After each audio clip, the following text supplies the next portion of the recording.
한강에서 겪은 귀신의 소리와 느낌. 안녕하세요.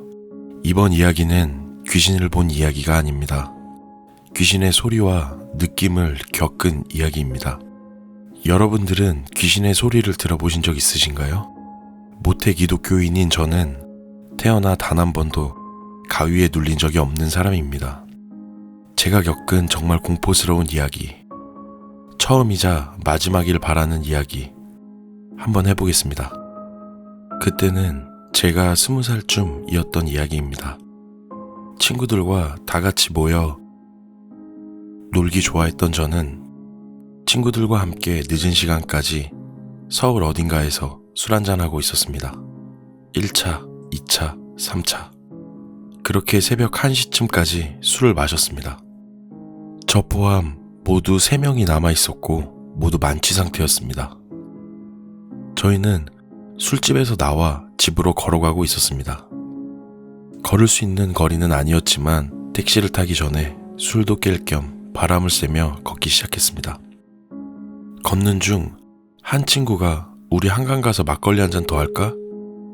라고 이야기를 했는데 저는 못 먹겠다 생각했지만 그게 뭐라고 술 약한 모습 보이기가 싫어서 가자고 이야기를 했고 셋이 한강 쪽으로 향했습니다. 저희 동네에 한강으로 가는 길은 굉장히 많은 계단이 있습니다. 모두 취한 상태로 막걸리 3병을 사들고 그 계단을 지나 한강으로 갔습니다. 고가 밑 벤치들이 길게 연결되어 있고 농구 코트, 자전거 도로, 건너 보이는 여의도. 어둑어둑했지만 사람이 없는 것도 아니었습니다. 저희는 그렇게 벤치 한편에 앉아 막걸리를 마시기 시작했습니다. 한 잔, 2잔, 2병쯤 비웠나? 제가 너무 술에 취해 더는 못 먹겠다고 벤치에 누웠습니다.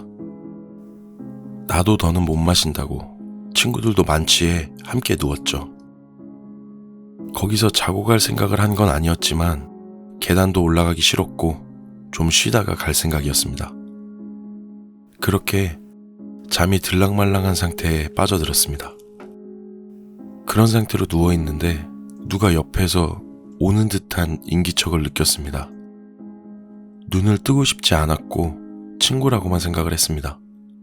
근데 가까이 다가온 그 사람은 옆에서 떠나질 않더라고요.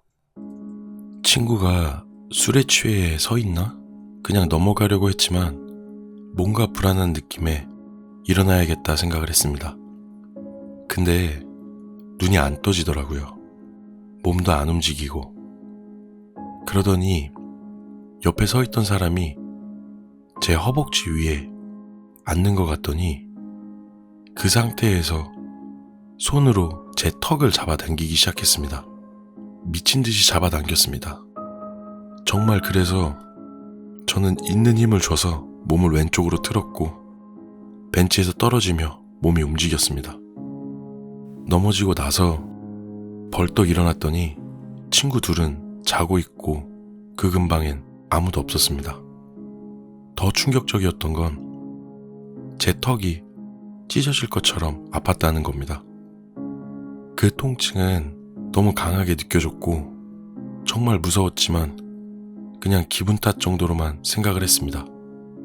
제가 취한 상태라 몸을 가누기 힘들어 벤치에 앉아 친구들을 흔들어 깨우려고 했습니다.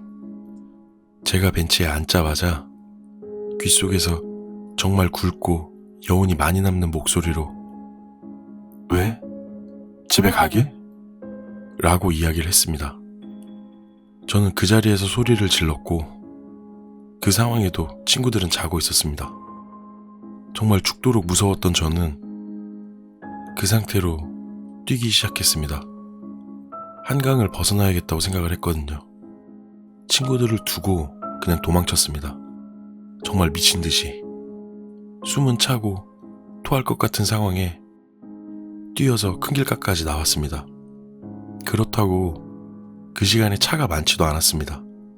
그래도 큰 길로 나오니 조금 안심이 되었고 저는 그렇게 집에 가는 방향으로 택시를 잡으려고 횡단보도를 건넜는데 다시 한번 귓속에서 방울 소리가 들렸습니다. 정말 선명한 방울소리. 그 뒤 오는 택시를 잡고 집에 도착해서 부모님을 깨워 말씀드렸습니다. 정말 무서웠거든요. 부모님은 제가 술에 취해 헛소리를 들은 거라고 이야기하시긴 하셨는데 다음날에 함께 교회에 찾아가 기도까지 하고 왔습니다. 아직도 저는